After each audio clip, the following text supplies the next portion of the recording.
All right, jurors, I'm going to give you the instructions now in the law. But first, I want to thank you for serving on this jury and for being so attentive. You'll soon deliberate for the purpose of reaching a verdict, but before you do that, it's my responsibility to give you the instructions concerning the law. These instructions are divided into three parts. The first part, general instructions that are provided in every criminal case. The second part, specific instructions concerning the crimes alleged in this case. And third, guidelines for your deliberations. Please listen carefully to all of the instructions. Do not ignore any instruction or give any special attention to any other instruction. To make sure that I give you the instructions accurately, I will read them to you. You'll also get a written copy so that you may refer to it in the jury room during deliberations. I will try to make sure that my oral instructions match the written instructions. If there is any difference between what I say aloud and what the written instructions say, please follow what I say aloud. You must take the law as I give it to you. You may not quarrel with it. You can't do that regardless of any opinion you may have as to what you think the law ought to be. Lawyers or witnesses may suggest something about the law. That's not necessarily the law. That's because it's my responsibility as the judge and mine alone to instruct you what the law is. I'll now turn to part one of these instructions, which are general instructions that apply to all criminal cases. As I've explained to you at the beginning of the trial, there is a fundamental rule that applies to all criminal cases, including this case. Every person who is accused of a crime is presumed to be innocent of that crime. Ms. Reed is presumed innocent of the charges in this case. That means you must consider Ms. Reed to be innocent unless the prosecution has proved beyond a reasonable doubt through evidence presented at this trial that Ms. Reed committed the crimes charged. I'll explain what I mean by reasonable doubt in a moment. Ms. Reed does not have to do anything to convince you that she is innocent. She does not have to explain anything. She does not have to testify, call, or question witnesses, or provide any evidence at all, because you must presume she is innocent. Instead, it is up to the Commonwealth to prove the charges against Ms. Reed beyond a reasonable doubt. This burden of proof never shifts to the defendant. After you have considered all the evidence carefully and fairly, if you have a reasonable doubt about Ms. Reed's guilt in a particular charge, then your verdict must be not guilty on that charge. You may find Ms. Reed guilty of a charge only if all 12 deliberating jurors agree that the Commonwealth has proved the charge beyond a reasonable doubt. Now, what is proof beyond a reasonable doubt? The term is often used and probably pretty well understood, though it is not easily defined. Proof beyond a reasonable doubt does not mean proof beyond all possible doubt, for everything in the lives of human beings is open to some possible or imaginary doubt. A charge is proved beyond a reasonable doubt if, after you have compared and considered all of the evidence, you have in your minds an abiding conviction to a moral certainty that the charge is true. When we refer to moral certainty, we mean the highest degree of certainty possible in matters relating to human affairs, based solely on the evidence that has been put before you in this case. I have told you that every person is presumed to be innocent unless and until he or she is proved guilty, and that the burden of proof is on the Commonwealth. If you evaluate all the evidence and you still have a reasonable doubt remaining, the defendant is entitled to the benefit of that doubt and must be acquitted. It is not enough for the Commonwealth to establish a probability, even a strong probability, that the defendant is more likely to be guilty than not guilty. That is not enough. Instead, the evidence must convince you of the defendant's guilt to a reasonable and moral certainty, a certainty that convinces your understanding and satisfies your reason and judgment as jurors who are sworn to act conscientiously on the evidence. This is what we mean by proof beyond a reasonable doubt. How do you decide whether the Commonwealth has proven that each element of an indictment is true beyond a reasonable doubt? Let's talk about the roles we all have. First, the function of the jury. You are the most important people in this room. It all begins and ends with your function. You will determine the facts in this case, and that is your job and yours alone. You are the sole and exclusive judges of the facts. If there are any conflicts in the testimony, it is your job to resolve those conflicts if you can do so.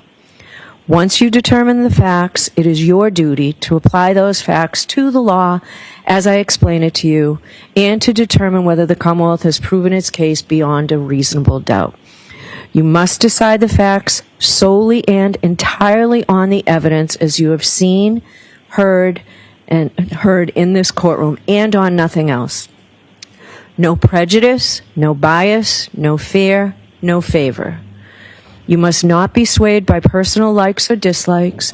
Your deliberations are no place for emotion, sympathy, passion, or prejudice. The Commonwealth and Karen Reed have a right to have the case judged by fair and impartial jurors.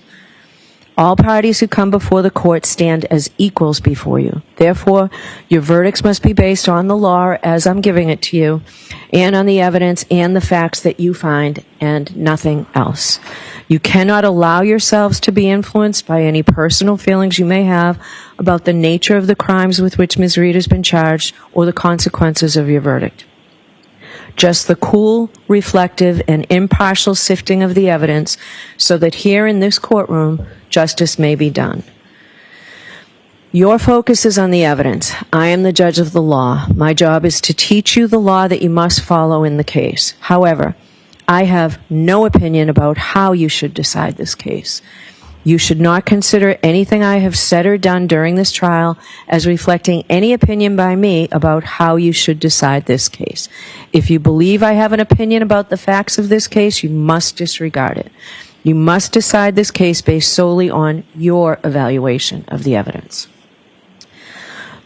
The arguments of the lawyers are not evidence. They are not witnesses. If a lawyer during argument made a mistake in summarizing the evidence or argued something not supported by the evidence, you must disregard it.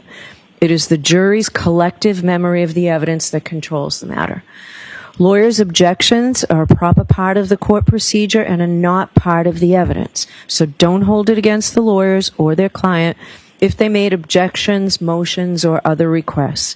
They're simply doing their job during the trial. There was testimony at trial that the lawyers interviewed witnesses when preparing for the trial. You may not draw any unfavorable inferences solely from that fact. There is nothing improper about conducting such interviews. On the contrary, the lawyers are obliged to prepare their case as thoroughly as possible and may interview witnesses. The verdict must be based only on the evidence and the jury's collective reasoning applied to the evidence in a fair and impartial manner. The extent to which you believe or disbelieve a witness or what an exhibit purports to show, and the importance to give any testimony or other evidence is entirely up to your own good judgment. The evidence consists of the testimony of the witnesses and the exhibits that were introduced in this trial. You will have those exhibits with you in the deliberation room. In addition, as you heard during the trial, the prosecution and defendant agreed that certain things are true. Therefore, you must accept those things as true. There are some things you have heard about that have not been introduced into evidence, such as previous testimony of witnesses, police reports, autopsy and accident reconstruction reports, and perhaps other reports. You may naturally wonder why neither side has introduced any of them into evidence. The answer is that under our rules of evidence, such reports usually may not be admitted, although the parties may refer to them for certain limited purposes while questioning witnesses. So you should not hold it against any party that you do not have them, and neither should you speculate on what they may or may not contain. Similarly, as you review the exhibits, you may find that some information has been removed because it is not relevant. Please ignore that and don't try to guess what may have been removed from there. Any information that you may have read, heard, or seen about the case outside of the courtroom is not evidence. My instructions to you and any other comments I made, the lawyer's opening and closing statements and any comments they made, are not evidence. If the lawyers or I made any comments during the trial, those comments are not evidence, and you must base your verdict only upon the evidence. In an interaction between a lawyer and a witness, you may consider only the witness's testimony as evidence. Answers that I struck from the record and told you to disregard are not evidence. only the testimony of the witness, that is, their answers to the questions and the exhibits or evidence. Finally, on this topic, if one of the lawyers or I refer to some part of the evidence and that does not coincide with your own recollection, it is your collective recollection which you are to follow in your deliberations. It is important to remind you folks that the verdict cannot be based on emotional reaction or sympathy for any person or side of this case. Certain of the testimony and exhibits may have provoked an emotional reaction in all of us. You may feel sympathy for the family of Mr. O'Keefe, and you may feel sympathy for the defendant as she sits here in the courtroom. But your job is to decide the case without bias, fear, sympathy, or favor, to view the evidence with a certain clinical detachment, and to decide the case based solely on the evidence and the application of the law. I have allowed you folks to take notes during the trial if you chose, and you may refer to those notes during your deliberations. But remember, they are not evidence or a substitute for the evidence and your recollection. They are for your personal use. Please do not share them with the other jurors.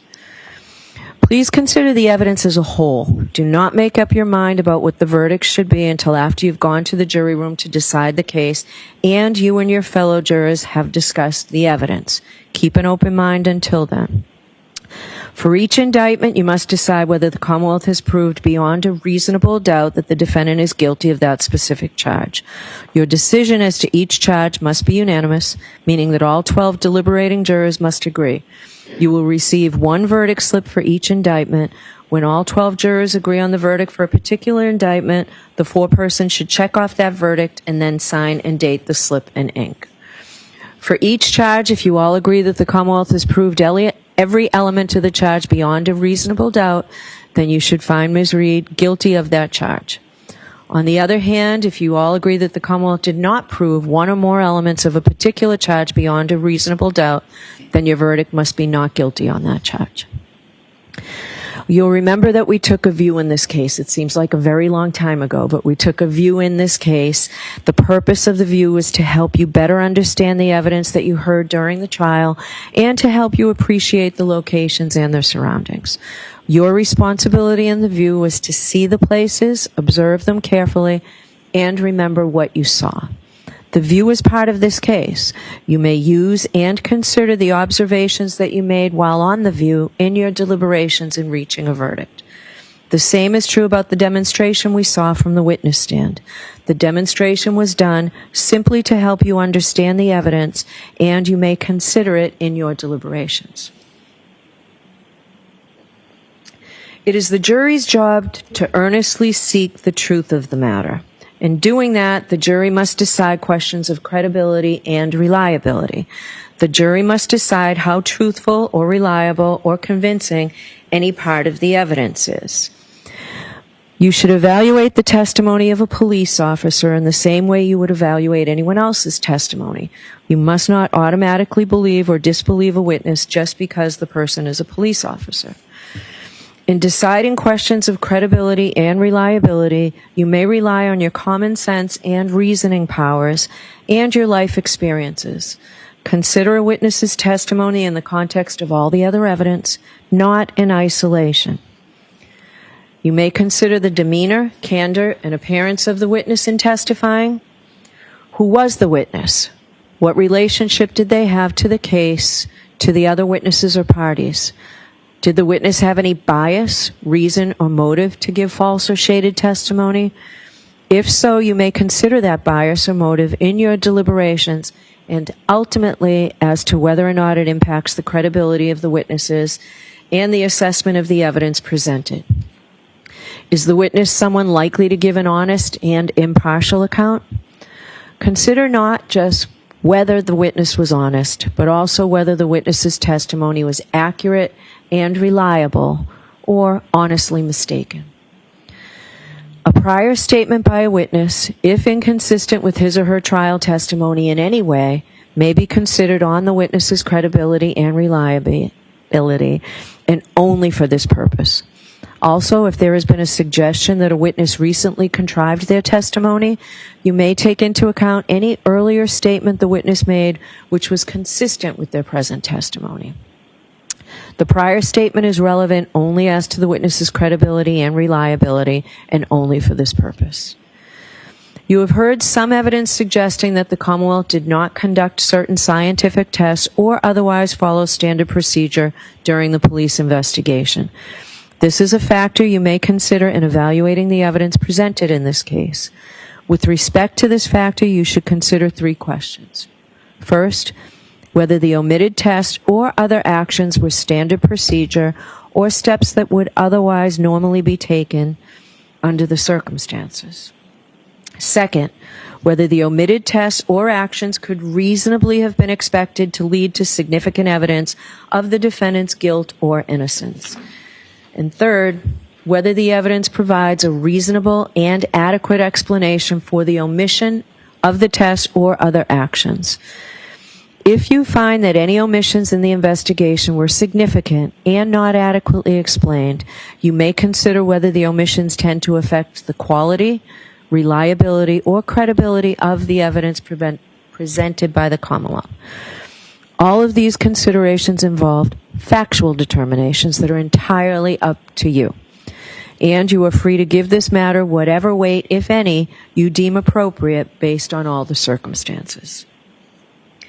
During the trial, I gave you some instructions on how you were to consider some of the evidence you heard, and importantly, how you are not to consider the evidence. I'm going to summarize those limiting instructions here.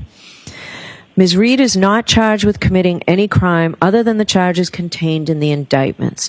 You've heard evidence about interactions that Ms. Reed may have had with Mr. O'Keefe in Aruba and others in Aruba. The evidence was admitted solely for your consideration as evidence of the nature of the defendant's relationship with Mr. O'Keefe and whether it goes to her knowledge or intent or motive on January 29, 2022. You may not consider the evidence as proof that she has a criminal personality or bad character. You may not take the defendant's prior acts as a substitute for proof that the defendant committed the crimes charged here, or to conclude that if she committed the acts in Aruba, she must have committed the offenses with which she is charged here. You can only use the evidence for the limited purpose of how it goes to the defendant's state of mind, motive, and the nature of her relationship with John O'Keefe. Before you consider any electronic communication in your deliberations, you must first find that it is more likely true than not that the persons who authored the electronic communications were in fact John O'Keefe, Ms. Reed, Michael Proctor, Brian Higgins, or others alleged to have authored or created them. If you do not find it is more likely true than not that the persons alleged to have authored or transmitted or created the communications were the persons alleged to have done so, then you may not consider the electronic communication in deciding the case. Photographs have been entered into evidence, and in some instances, those photographs will be inside an envelope when they go back to you to the deliberation room. The photographs may be graphic and unpleasant. As I told you when you first saw them, your verdict must not in any way be influenced by the fact that these photographs may be graphic or unpleasant. The defendant is entitled to a verdict based solely on the evidence and not one based on pity or sympathy. Consider a photograph only as it may show a medical condition, the nature of the injuries, or the details of the incident itself. You heard evidence of statements made by John O'Keefe. These statements were admitted only for a limited purpose of establishing John O'Keefe's state of mind. You are not to consider this testimony as proof that the defendant has bad character or propensity to commit crimes. The testimony of witnesses recounting conversations with Mr. O'Keefe or messages the defendant's phone received from him can only be used as they go to the defendant's motive or intent on January 29th, and only if you find that Ms. Reed was aware of Mr. O'Keefe's state of mind at the time of the crime and would be likely to respond to it. There need not be direct evidence that the defendant learned of Mr. O'Keefe's state of mind, so long as you can reasonably infer from the evidence that she did learn of it. Now, you have heard testimony about statements allegedly made by Ms. Reed. Before you may consider any such statement, you're going to have to make a preliminary determination whether it can be considered as evidence or not, and for what purpose it may be used. You may not consider any such statement in your deliberations for the truth of any such statement unless, from all of the evidence in the case, the Commonwealth has proven beyond a reasonable doubt that the defendant made the statement that she's alleged to have made and that she made it voluntarily, freely, and rationally. In determining whether or not any statement made by the defendant was voluntary, you may consider all of the surrounding circumstances. You may consider any evidence you have heard about the defendant's physical and mental condition, her intelligence, age, education, and experience. Your decision does not turn on any one factor. You must consider the totality of the circumstances. Some testimony came from witnesses who saw or heard something. Some witnesses also told you about opinions or conclusions they reached based on some special training or experience. But special training or experience does not necessarily make the witness's testimony any more believable or important than any other evidence. So you should consider the same questions about witnesses' testimony that I mentioned earlier, including any bias or motive these opinioned witnesses may have had to testify in a certain way. You may also consider the witness's level of experience and training and whether they base their opinions on the facts that you find to be true. There were hypothetical questions asked of some of the witnesses. You may give whatever weight you deem appropriate to the opinion based on the hypothetical, but only if, after careful consideration, you find that all the facts in the hypothetical were true. Remember that witnesses, even those with special training or experience, do not decide cases. Juries do. It is up to you whether to accept or reject, in whole or in part, any opinion or conclusion that a witness offered during the trial. You have the same powers with respect to the exhibits that you do with respect to the witnesses. Look them over and decide the weight, that is the value, that they deserve to receive in helping you resolve the case as you make your ultimate judgment about whether the Commonwealth has proved its case beyond a reasonable doubt. You do not have to believe something simply because it's written on a piece of paper or appears in a photograph. You are not, of course, required to disbelieve it because it appears there. You decide whether to believe what an exhibit purports to show and how much weight, if any, to give the exhibit. Certain charts and summaries not admitted into evidence have been shown to you as testimonial aids intended to summarize, clarify, simplify evidence, or to help explain the contents of records, documents, computer data, or other evidence introduced in the case. Charts and summaries are not new evidence, and you should give them only such weight as you think the underlying evidence deserves. So you've heard me talk about sources of evidence in this case. Those are the tools that you have to decide the case. Now, with that evidence in mind, what can you do with it? As jurors, you may bring to bear all your knowledge and experience. You don't check your common sense at the door to the jury room. Just the reverse. I instruct you to use your common sense. Give the evidence a reasonable and fair construction in the light of your common knowledge and experience. In determining the facts in this case, you may draw reasonable inferences from the evidence that you believe because you're entitled to rely upon both direct and indirect or circumstantial evidence. Direct evidence is evidence of what a witness claims to have seen or heard or touched or somehow perceived with their own senses. Indirect or circumstantial evidence exists where a witness does not testify directly to the fact that is sought to be proven, but you are provided with evidence of other facts and then asked to draw reasonable inferences from them about the fact that sought to be proved. Such inferences may be considered with all of the other evidence in reaching your verdict. Indirect or circumstantial evidence alone is sufficient to establish guilt beyond a reasonable doubt. Now, what do I mean by an inference? An inference is a logical deduction or conclusion that you may, but are not required to draw from evidence that you have accepted as believable. Inferences are little steps in reasoning, steps in which you take some known information, apply your experience in life to it, and then draw a conclusion. Sometimes you can draw more than one inference. You have to decide which inferences are reasonable and decide which seem more reasonable to you. Remember, when you're dealing with inferences, you never have to infer anything. You may, but do not have to draw inferences whatsoever. An inference drawn from indirect or circumstantial evidence need not be necessary or inescapable, but any inference which you do draw must be reasonable and possible. It must be logical. It must be a natural one, which is not too remote in the ordinary course of events. You may not guess. You may not speculate. You may not engage in surmise. You should not pile inference upon inference until the pile gets so high that it tips over logically, or that the chain gets so weak that it doesn't hold together anymore. When you run through your inferences, check the starting point and the ending point to make sure that they're still reasonable. Further, when the evidence tends to equally give rise to either of two inconsistent propositions, the Commonwealth has established neither proposition. In order to convict the defendant, you must find that all of the evidence and the reasonable inferences that you have drawn, taken together, prove that she is guilty beyond a reasonable doubt. Let me give you an example of an inference. Suppose that the issue you must decide is whether the U.S. Postal Service delivered the mail today. If you go home and someone in your household hands you the mail and states that they observed the letter carrier deliver the mail and retrieved it from the mailbox, this would be direct evidence that the U.S. Postal Service delivered the mail.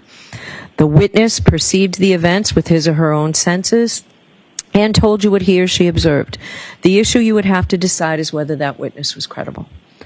On the other hand, if you go home from court and find mail in the mailbox, you may infer that it was delivered by the U.S. Postal Service today. You draw this reasonable inference based on the following known facts. The mailbox was emptied yesterday. You know that the mail is delivered by the U.S. Postal Service Monday through Saturday. The letters in the box are postmarked. You have exactly the same power in this case. Not the power to speculate or to guess, but the power to draw reasonable inferences warranted by the evidence in the fashion I've just described. You may have noticed that Ms. Reed did not testify at this trial. Defendant has an absolute right not to testify, since the entire burden of proof in this case is on the Commonwealth to prove that the defendant is guilty. It is not up to the defendant to prove that she is innocent. The fact that Ms. Reed did not testify has nothing to do with the question of whether she is guilty or not guilty. You are not to draw any adverse inference against the defendant because she did not testify. You're not to consider it in any way or even discuss it in your deliberations. You must determine whether the Commonwealth has proved its case against the defendant based solely on the testimony of the witnesses and the exhibits. Now that completes the first part of my instructions. Now I'm going to turn to the elements of the charges against Ms. Reed. The Commonwealth has alleged that on January 29, 2022, Ms. Reed did assault and beat John O'Keefe with the intent to murder him, and by such assault and battery did kill and murder John O'Keefe. So in that indictment, Ms. Reed is charged with second-degree murder. Now I just want to tell you that our Supreme Judicial Court has promulgated jury instructions on homicide charges that I have to read verbatim. So I want to make sure to do that right. So murder in the second degree. In order to prove murder in the second degree, the Commonwealth must prove the following elements. 1, the defendant caused the death of John O'Keefe. 2, the defendant intended to kill John O'Keefe or intended to cause grievous bodily harm to John O'Keefe, or intended to do an act which, in the circumstances known to Ms. Reed, a reasonable person would have known created a plain and strong likelihood that death would result. I will now discuss each of these requirements in more detail. The first element is that the defendant caused the death of John O'Keefe. A defendant's act is the cause of death where the act, in a natural and continuous sequence, results in death, and without which death would not have occurred. The second element is that the defendant intended to kill John O'Keefe, or intended to cause grievous bodily harm to John O'Keefe, or intended to do an act which, in the circumstances known to the defendant, a reasonable person would have known created a plain and strong likelihood that death would result. As you can see, the second element has 3 sub-elements, which I shall call prongs, And the Commonwealth satisfies its burden of proof if it proves any one of these three prongs beyond a reasonable doubt. The first prong is that the defendant intended to kill John O'Keefe. This means that the defendant consciously and purposefully intended to cause John O'Keefe's death. The second prong is that the defendant intended to cause grievous bodily harm to John O'Keefe. Grievous bodily harm means severe injury to the body. The third prong is that the defendant intended to do an act which, in the circumstances known to the defendant, a reasonable person would have known created a plain and strong likelihood that death would result. Let me help you understand how to analyze this third prong. You must first determine whether the defendant intended to perform the act that caused the victim's death. If you find that she intended to perform the act, you must then determine what the defendant herself actually knew about the relevant circumstances at the time she acted. Then you must determine whether, under the circumstances known to the defendant, a reasonable person would have known that the act intended by the defendant created a plain and strong likelihood that death would result. If you have a reasonable doubt as to whether John O'Keefe's death was accidental because the death was caused by a negligent, careless, or mistaken act of the defendant, or resulted from a cause separate from the defendant's conduct, you may not find that the Commonwealth has proved that the defendant intended to kill, intended to cause grievous bodily harm, or intended to do an act which, in the circumstances known to the defendant, a reasonable person would have known created a plain and strong likelihood that death would result. In deciding whether the defendant intended to kill, intended to cause grievous bodily harm, or intended to do an act which, in the circumstances known to the defendant, a reasonable person would have known created a plain and strong likelihood that death would result, you may consider any credible evidence that the defendant was affected by her consumption of alcohol. If the Commonwealth has proven both elements beyond a reasonable doubt, you should return a verdict of guilty. If the Commonwealth has failed to prove one or more of these elements beyond a reasonable doubt, you must return a verdict of not guilty. Now, the second indictment is the indictment charging manslaughter while operating a motor vehicle under the influence of liquor. And there are lesser included offenses on this verdict slip as well, and I'll explain those to you as well. In order to prove manslaughter while operating a motor vehicle, the Commonwealth must prove the following 5 elements. First, that the defendant operated a motor vehicle. Second, that she operated the motor vehicle upon a public way or in a place which the public has the right of access. Third, that while the defendant was operating the motor vehicle, she was under the influence of intoxicating liquor and or the percent of alcohol in the defendant's blood was 0.08 or greater. Fourth, that the defendant operated the vehicle wantonly or recklessly so as to create a high degree of likelihood that substantial harm will result to another. Fifth, that by such operation of the motor vehicle, the defendant caused the death of John O'Keefe. To prove the first element, the Commonwealth must prove beyond a reasonable doubt that the defendant was operating a motor vehicle. A person operates a motor vehicle while doing all of the things, the well-known things that drivers do as they travel on a street or highway, and also when doing any act which directly tends to set the vehicle in motion. A person is operating a motor vehicle whenever they are in the vehicle and intentionally manipulate some mechanical or electrical part of the vehicle, like the gear shift or the ignition, which alone or in sequence will set the vehicle in motion. To prove the second element, the Commonwealth must prove beyond a reasonable doubt that the defendant operated a motor vehicle in a public way. Any street or highway that is open to the public and is controlled and maintained by some level of government is a public way. This would include, for example, interstate and state highways, as well as municipal streets and roads. In determining whether any particular street or road is a public way, you may consider evidence, if any, about whether it has some of the usual indications of a public way. For example, whether it is paved, whether it has street lights, street signs, curbing, and fire hydrants, whether there are buildings along the street, whether it has any crossroads intersecting it, and whether it is publicly maintained. To prove the third element, the Commonwealth must prove beyond a reasonable doubt that while operating a motor vehicle, the defendant was under the influence of intoxicating liquor, that is alcohol, and or the percent of alcohol in the defendant's blood was .08 or greater. I will now instruct you on both theories. What does it mean to be under the influence of alcohol? It is not illegal to drive after consuming alcohol as long as the operator is not under the influence of alcohol. However, neither does someone have to be drunk to be under the influence of alcohol. A person is under the influence of alcohol if they have consumed enough alcohol to reduce their ability to operate a motor vehicle safely by decreasing their judgment, alertness, and ability to respond promptly and effectively to unexpected emergencies. The amount of alcohol necessary to do this may vary from person to person. The Commonwealth is not required to prove that the defendant actually drove in an unsafe or erratic manner, but it is required to prove that the defendant's ability to drive safely was diminished by alcohol. You may rely on your experience and common sense about the effects of alcohol. You should consider any believable evidence about the defendant's alleged consumption of alcohol, as well as the defendant's appearance, condition, and behavior.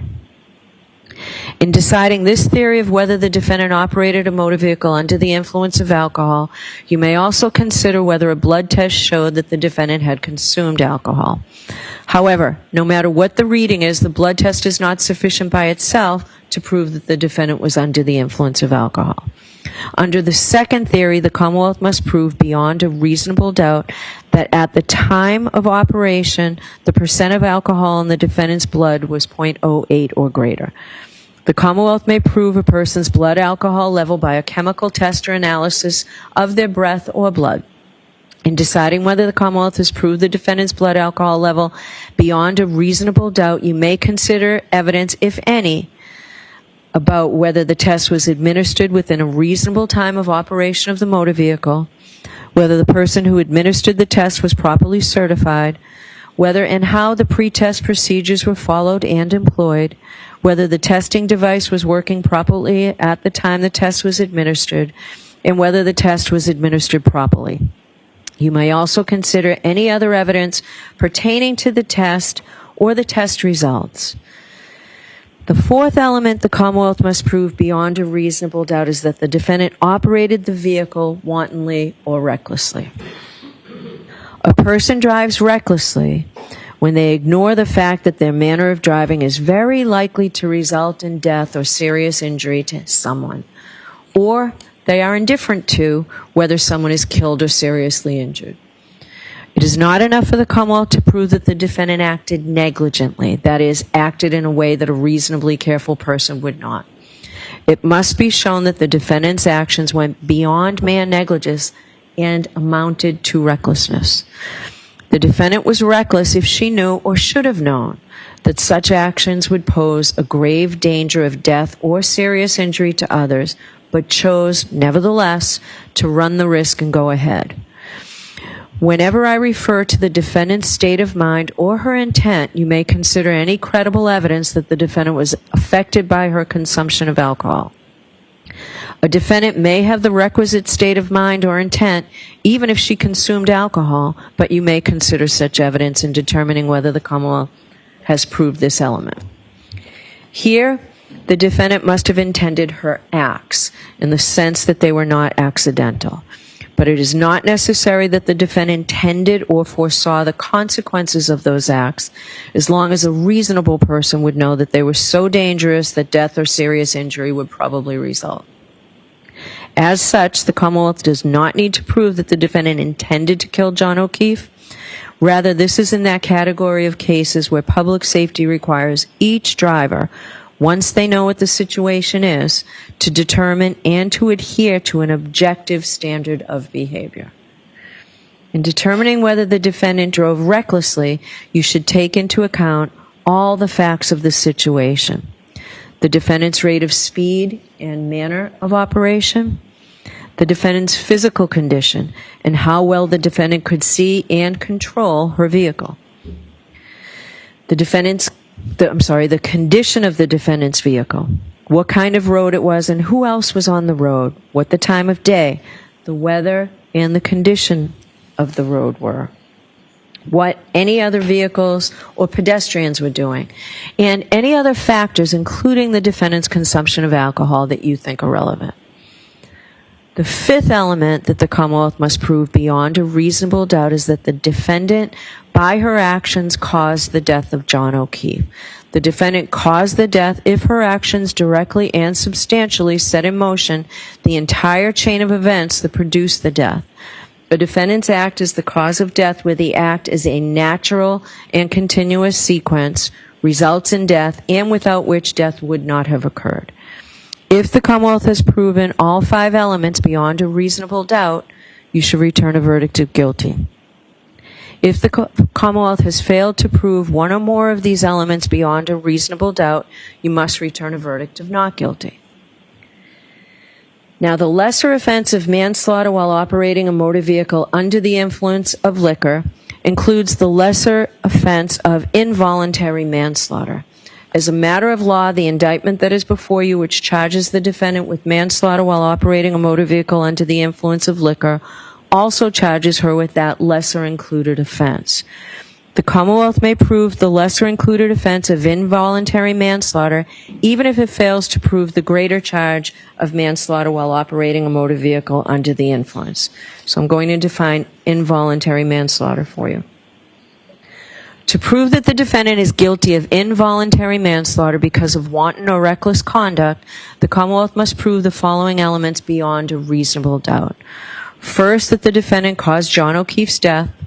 Second, that the defendant intended the conduct that caused John O'Keefe's death. And third, the defendant's conduct was wanton or reckless.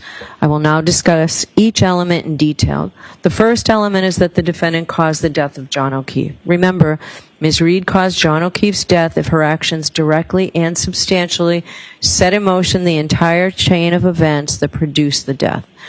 A defendant's act is the cause of death where the act in a natural and continuous sequence results in death, and without which death would not have occurred. The second element is that the defendant intended the conduct that caused the death.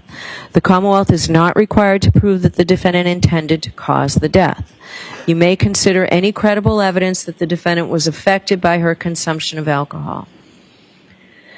The third element is that the defendant's conduct was wanton or reckless.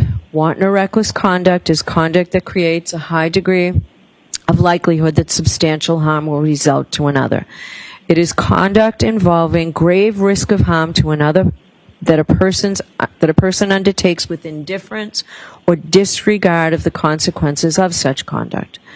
Whether conduct is wanton or reckless depends either on what the defendant knew or how a reasonable person would have acted knowing what the defendant knew. If the defendant realized the grave risk created by her conduct, her subsequent act amounts to wanton or reckless conduct, whether or not a reasonable person would have realized the risk of great danger. Even if the defendant herself did not realize the grave risk of harm to another, the act would constitute wanton or reckless conduct if a reasonable person, knowing what the defendant knew, would have realized the act posed a risk of grave danger to another.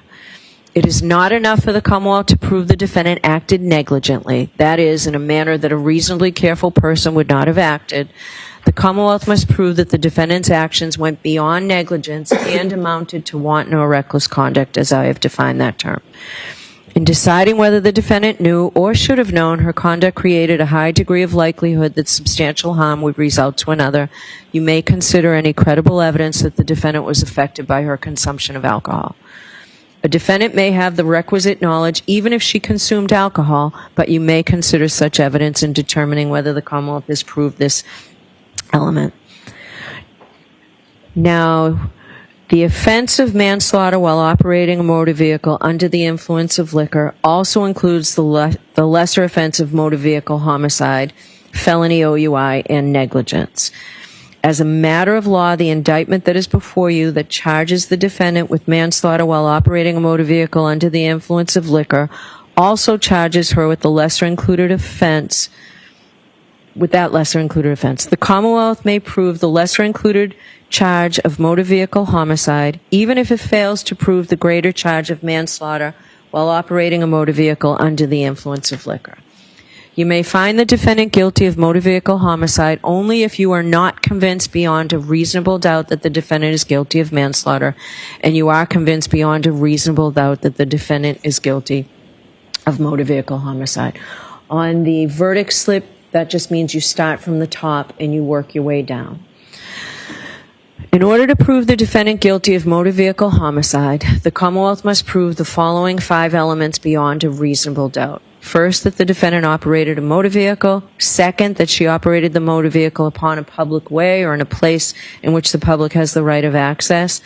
Third, that while the defendant was operating the motor vehicle, she was under the influence of intoxicating liquor and or the percent of alcohol in the defendant's blood was 0.08 or greater.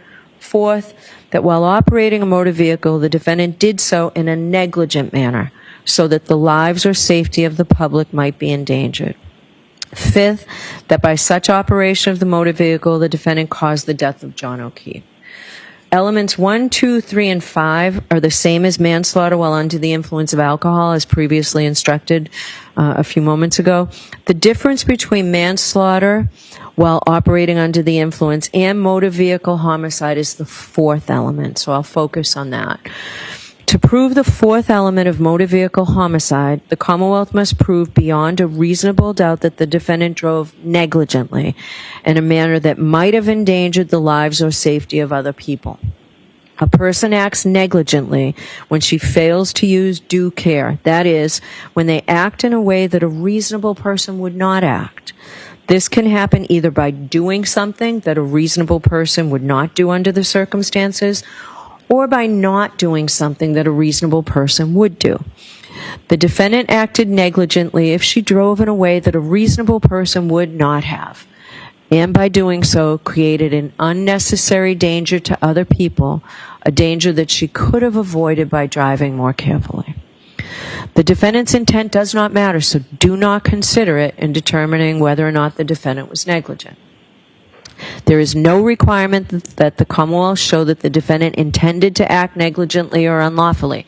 Under our laws, public safety requires each driver to determine and to adhere to an objective standard of reasonable behavior. Therefore, what the defendant may or not have intended to result from her actions is irrelevant. The issue is whether or not she drove as a reasonable person would have under the circumstances.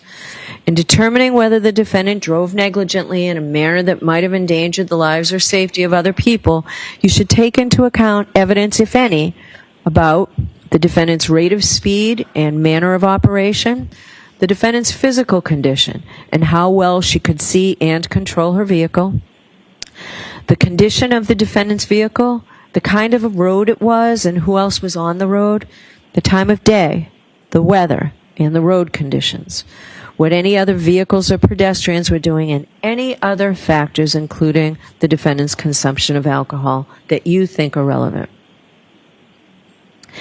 The offense of manslaughter while operating under a motor vehicle under the influence of liquor also includes the lesser offense of motor vehicle homicide, felony OUI liquor, and the lesser offense,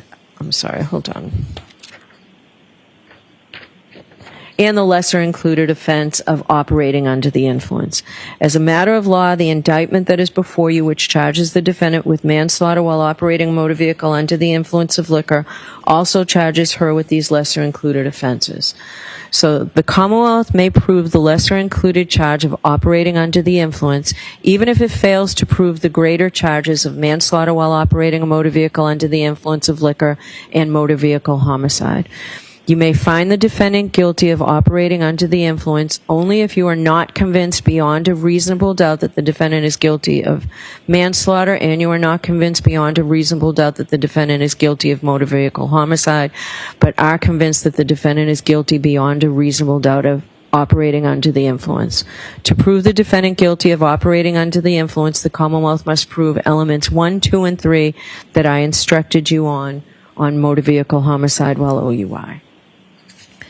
So The third indictment is leaving the scene of an accident resulting in death.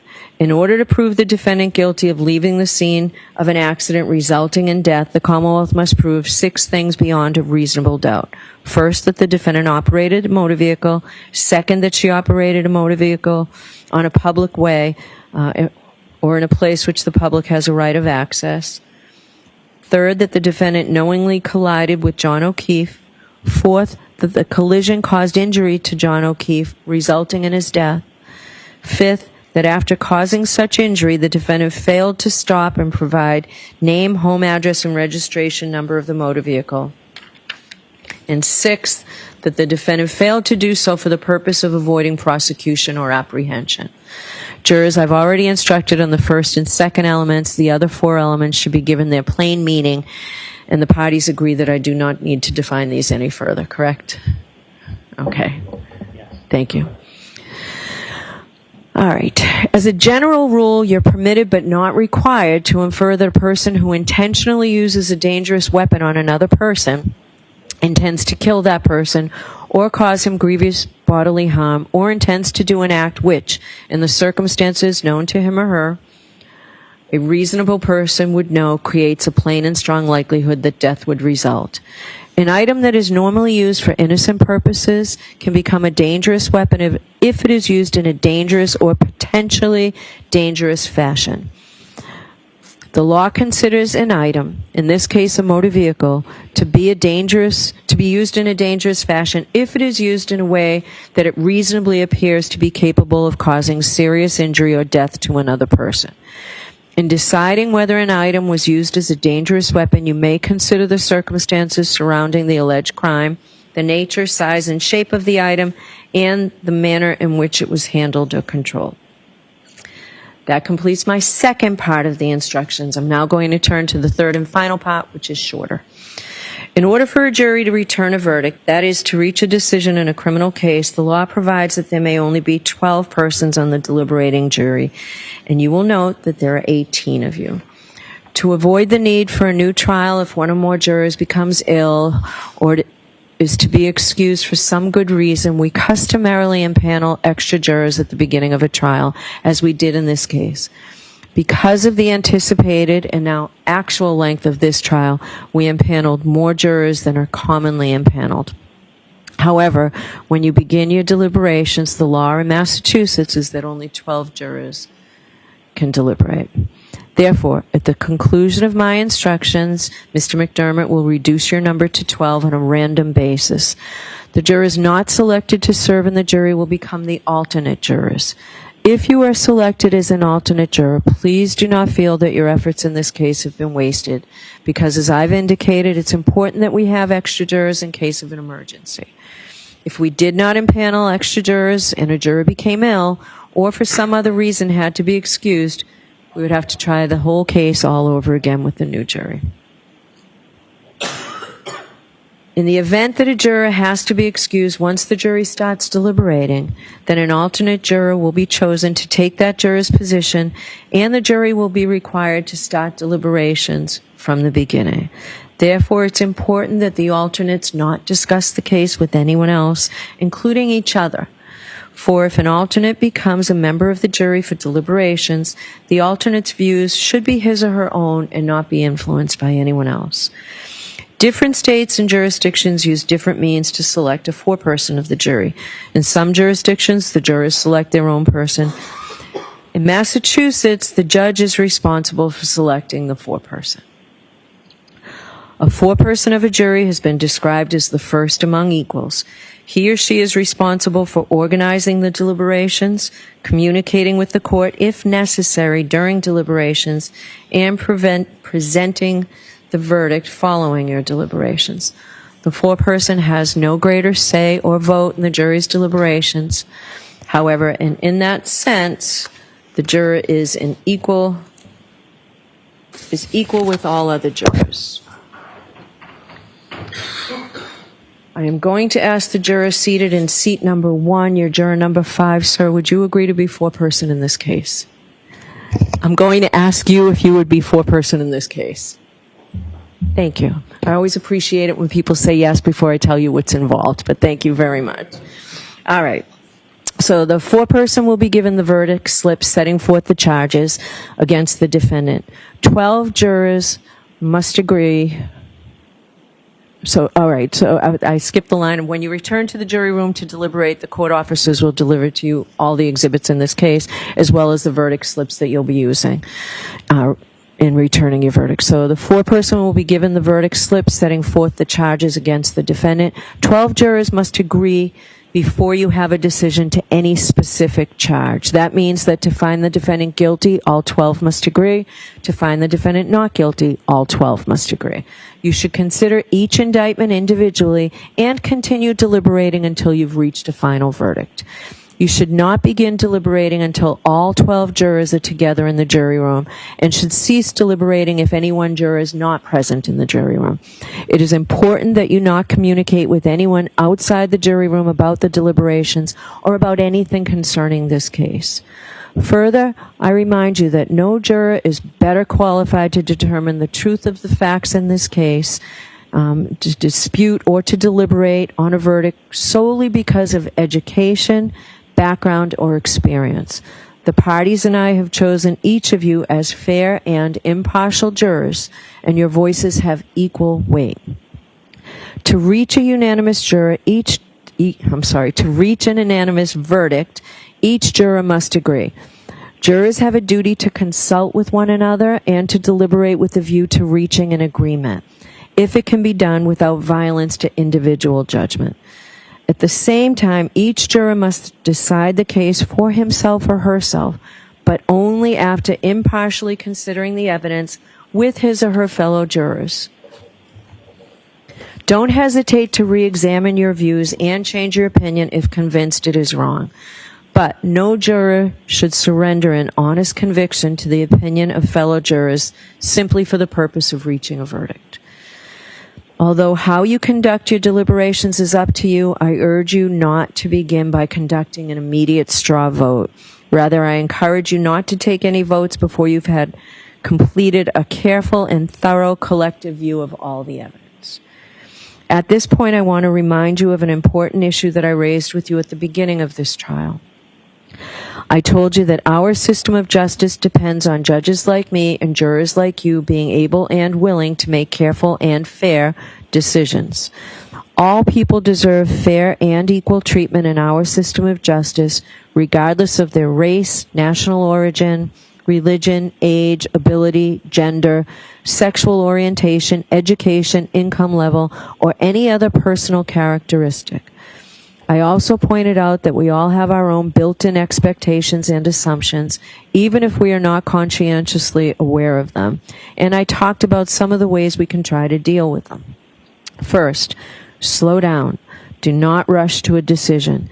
Hasty decisions are the most likely to reflect stereotypes or hidden biases. Take time to consider all the evidence. Second, as you start to draw conclusions, consider what evidence, if any, supports the conclusions you are drawing and whether any evidence casts doubt on those conclusions. Double check whether you are actually using unsupported assumptions instead of the evidence. Third, as you think about the people involved in this case, consider them as individuals rather than as members of a particular group. Fourth, I might ask myself, would I view the evidence differently if the people were from different groups, such as different racial, ethnic, or gender identity groups? Fifth, listen to your fellow jurors. They may have different points of view. If so, they may help you determine whether you are focusing on the facts or making assumptions, perhaps based on stereotypes. Of course, your fellow jurors could be influenced by their own unstated assumptions, so don't be shy or hesitant to speak up. You should participate actively, particularly if you think the other jurors are overlooking or undervaluing evidence you find important. In fact, when you explain your thoughts out loud to other jurors, you are also helping yourself to focus on the evidence instead of assumptions. If you use these strategies, then you will do your part to reach a decision that is as fair as humanly possible, and that is your responsibility as jurors. Now, during the course of your deliberations, you might have a question concerning the law in this case. Perhaps I said something you did not understand. If you have any questions, please feel free to bring them to my attention by writing a note, dated and signed by the foreperson, and sending it to me by way of the court officers. I'm not suggesting for a minute that you have to have questions, but if you do, that's the process. Because your role as the jury is to determine the facts in this case, I cannot answer any questions you have concerning the facts of the case. I have no role in this case when it comes to deciding what the facts are. Neither is it possible for me to provide you with a transcript of the testimony. If you send a question to me, I'll respond after consulting with the lawyers. Please do not ask a court officer or anyone else to answer any questions concerning anything material to the case. Generally, we will not answer a question or take a verdict from 1 o'clock till 2 o'clock, but I think you've all waited so long to get this case, I think we can change that. But the court staff needs a luncheon break. You'll have lunch brought into you, and you can decide whether or not you want to stop your deliberations during lunch or continue and deliberate. At the end of the day, if you're still deliberating, I'll send in a note asking if you want to continue deliberating or break for the day and return the next morning. Don't tell anyone, including me, how the jury stands numerically or otherwise on the questions before you until such time as you've reached a unanimous verdict. You are going to notice shortly that the court officers are going to take an oath, and you will hear from that they too, as well as all other persons, are forbidden to communicate in any way or manner with any member of this jury on any subject touching on the merits of this case. Remember that the decision of the jury must be unanimous, and the foreperson should be certain that each member of the jury is in complete agreement with the verdict on each indictment. After the final vote of the jury, the foreperson should check the appropriate boxes as to each charge, then sign and date the verdict forms and notify the court officer when you've reached a unanimous verdict. You will then be brought back into the courtroom where the foreperson will deliver the verdicts. This will be the last time I'm going to see counsel at sidebar, but I'm required to see counsel at sidebar. May I? Yes.